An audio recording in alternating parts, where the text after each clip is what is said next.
গতকালই বিধানসভায় আসবে নতুন মুখ্যমন্ত্রী। নতুন মুখ্যমন্ত্রীর শপথ হবে ব্রিগেড প্যারেড গ্রাউন্ডে, আর তার জন্য সেটি উঠছে রাজ্য বিধানসভা।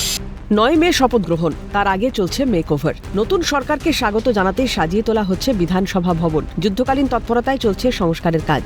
দেওয়ালে পড়ল চুনের প্রলেপ, বিভিন্ন কক্ষ পরিষ্কার সহ আলোর রোশনাইতে ভরিয়ে তোলার কাজ চলছে দ্রুত গতিতে। মুখ্যমন্ত্রীর দপ্তর থেকে শুরু করে স্পিকার ও মন্ত্রীদের কক্ষ সর্বত্রই চলছে রক্ষণাবেক্ষণের কাজ। এদিকে দীর্ঘ 5 বছর পর খুলে গেল প্রাক্তন শিক্ষামন্ত্রী পার্থ চট্টোপাধ্যায় ঘরের দরজা। বিধানসভার একাধিক আধিকারিকের উপস্থিতিতে খোলা হলো এই ঘর। বলা বাহুল্য, তাঁর জেল যাত্রার পর থেকেই বন্ধ ছিল এই ঘর। জানা যাচ্ছে বিধানসভার এই ভবন থেকেই কাজ করবে নতুন মুখ্যমন্ত্রীর সচিবালয়। বিধানসভার speaker, deputy speaker, chief whip, deputy chief whip বা সহকারী মুখ্য সচেতক, এই 4টে ঘর আপাতত বন্ধ রাখার নির্দেশ দেওয়া হয়েছে। সেখানে ঢুকতে পারবেন না কেউই। বিধানসভা কর্তৃপক্ষকে প্রশাসনের সর্বোচ্চ স্তর থেকে নির্দেশ দেওয়া হয়েছে বলে খবর সূত্রের। ইতিমধ্যে বিধানসভার মন্ত্রীদের ঘর থেকে বিদায়ী মুখ্যমন্ত্রী মমতা বন্দ্যোপাধ্যায়ের সমস্ত ছবি খুলে ফেলা হয়েছে। একইভাবে বিধানসভার অ্যানেক্স বিল্ডিংয়েও বারবার পরিদর্শন করছেন পূর্ত দপ্তরের আধিকারিকরা। প্রয়োজনীয় পদক্ষেপও গ্রহণ করছেন।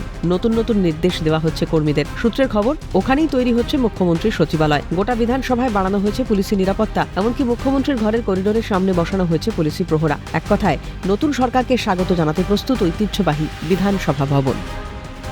আমরা এই মুহূর্তে পশ্চিমবঙ্গ বিধানসভার ভেতরে রয়েছি। এই পশ্চিমবঙ্গ বিধানসভার রং আজ থেকে গেরুয়া।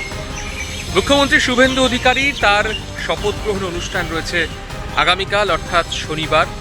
ঠিক তার আগে এই মুহূর্তে পশ্চিমবঙ্গ বিধানসভার ছবিটা একবার দেখাই আপনাদের। আপনারা দেখতে পাচ্ছেন যে একেবারে গেরুয়া রঙে কিন্তু যে আলো লাগানো হয়েছে, সাজিয়ে ফেলা হয়েছে। শনিবার দিন সকাল 10টায় শপথ নেবেন মুখ্যমন্ত্রী শুভেন্দু অধিকারী এবং তারপর তিনি চলে আসবেন একেবারে পশ্চিমবঙ্গ বিধানসভার অভ্যন্তরে। আর এই মুহূর্তে শেষ মুহূর্তের প্রস্তুতি চলছে পশ্চিমবঙ্গ বিধানসভায়। আলো দিয়ে সাজিয়ে তোলা হয়েছে।